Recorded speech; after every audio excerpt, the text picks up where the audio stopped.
की अगर प्रदोष पड़ती है तो शिव नीलकंठ पर विराजमान होते हैं। शुक्रवार की प्रदोष सुख और शांति देती है।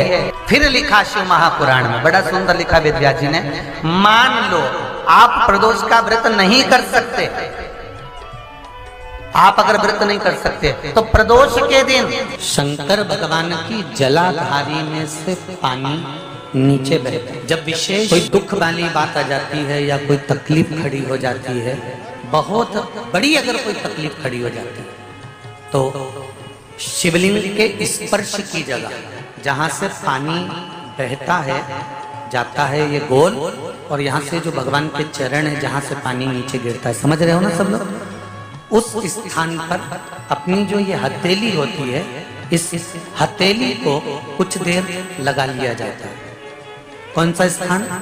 जहां से शिवलिंग पर जल चढ़ा, ये जलाधारी में गोल घूमा, घूम के जहां चरण से नीचे जाता है वहां कुछ देर के लिए इस हथेली को लगा लिया जाता है। अपनी हाथ की, सीधे हाथ की हथेली को लगाया जाता है। और देवाधिदेव महादेव का या तो पंचाक्षर मंत्र या षडाक्षर मंत्र या श्री शिवाय नमस्तुभ्यं, इस मंत्र का या महामृत्युंजय मंत्र का स्मरण कर लिया जाता है। और दिल की बात भगवान शिव से कह दी जाती है, हृदय से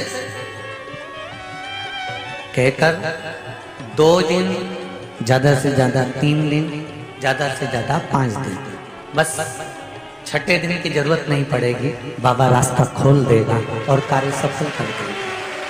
दिल की एक लोटा जल लेकर जाओ घर से। कौन कौन ले जाता है घर से? सब घर से ले जाते हैं। वाह वाह वाह, धर लो, बहुत बढ़िया, बहुत बढ़िया। एक लोटा जल लेकर जाओ घर से और भगवान शंकर को दिल से चढ़ाकर आ जाओ। नहीं है ना अगरबत्ती, नहीं है ना दिया, मतलब अब तो जल चढ़ाओ जो शिव ने दिया। जिस दिन जल भी नहीं हो, भूल गए 3 बार ताली बजा कर आ जाओ, वो भी भूल गए, मंदिर के शिखर का दर्शन कर कर आ जाओ। बहुत है। शिव को, शिवलिंग को 3 उंगली का स्पर्श, नख का नहीं, ये 3 जो हमारे पोर दिखते हैं आपकी उंगली में 3 पोर, ये 3 खन, 3 पोर जो नजर आ रहे हैं, किसी भी शिव मंदिर में जाओ, आराधना करो, शिवलिंग को इन 3 पोर का स्पर्श कराकर अपने हृदय की बात शंकर से कहकर, कंठ से उस पोर को लगाकर, नैनों से छुआकर, झोली शिव के सामने फैलाकर विनय कर कर आओ, बाबा तेरा दिया हुआ खा रहे हैं, तू संभाल लेना, जो दुख, जो तकलीफ, जो कष्ट, जो बीमारी आए तू झेल लेना बाबा, और अपनी शरण में रखना। शिव स्वीकार कर लेगा, शिव स्वीकार कर। अब क्या दिया तुमने शंकर भगवान को? पानी दिया? नहीं। बेलपत्री दी? नहीं। चावल दिया? नहीं। नहीं है ना, हाथ की 3 उंगली तो है।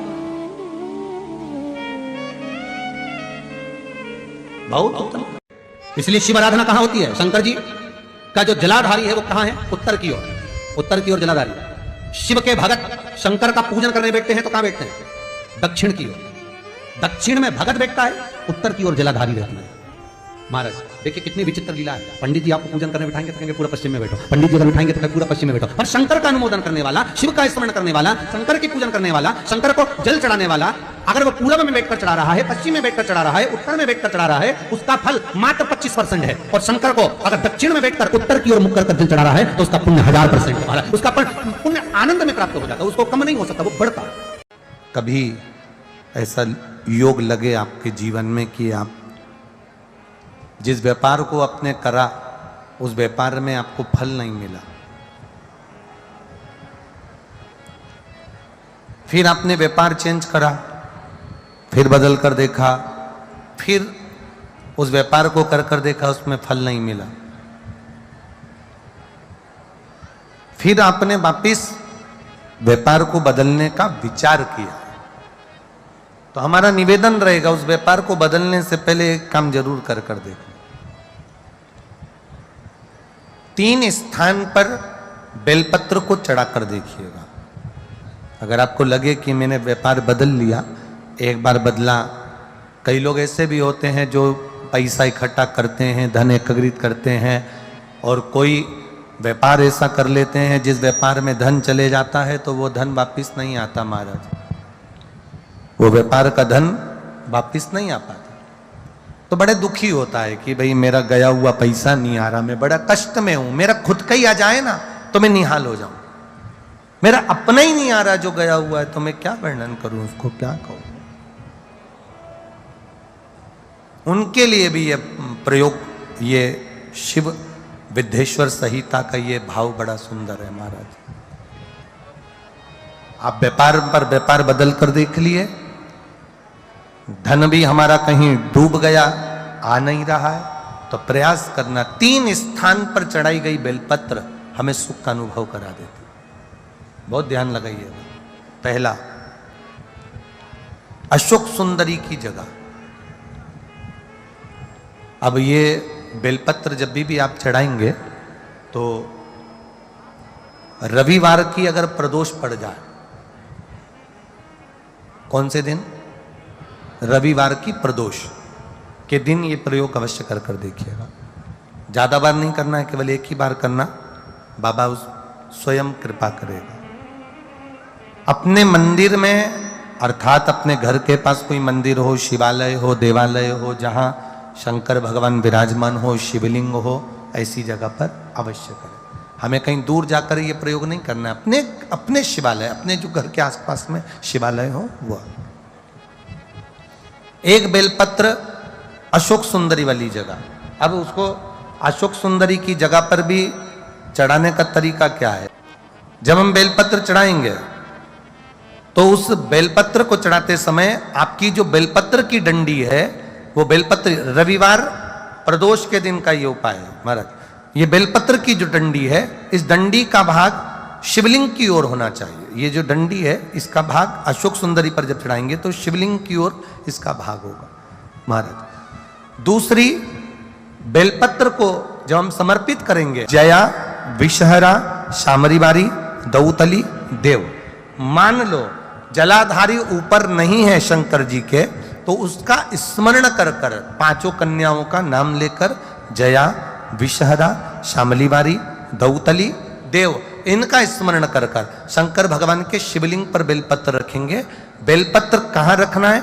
आप अगर यहां बैठे हो तो आपके विपरीत में डंडी का मुख होना चाहिए। ये बेलपत्र की जो डंडी है, इसका मुख आपके विपरीत में हो। आप यहां बैठे हो तो डंडी उधर होगी, आप इधर बैठे हो तो डंडी का मुख इधर होगा, आप उधर बैठे हो तो डंडी का मुख इधर होगा, आपके ठीक विपरीत की ओर डंडी का मुख हो। ये 2 जगह बेलपत्र समर्पित करने के बाद, तृतीय बेलपत्र शिवलिंग की जो जलाधारी है, जहां पर भगवान शंकर का शिवलिंग रखा है, वहां स्पर्श कराकर, केवल छुआना है, स्पर्श कराकर बेलपत्री के पेड़ के नीचे ही कोई कंकर हो, कोई शंकर हो, या कोई मिट्टी का ढेला हो, नी हो, तो वहीं मिट्टी को थोड़ी सी ऊंची कर कर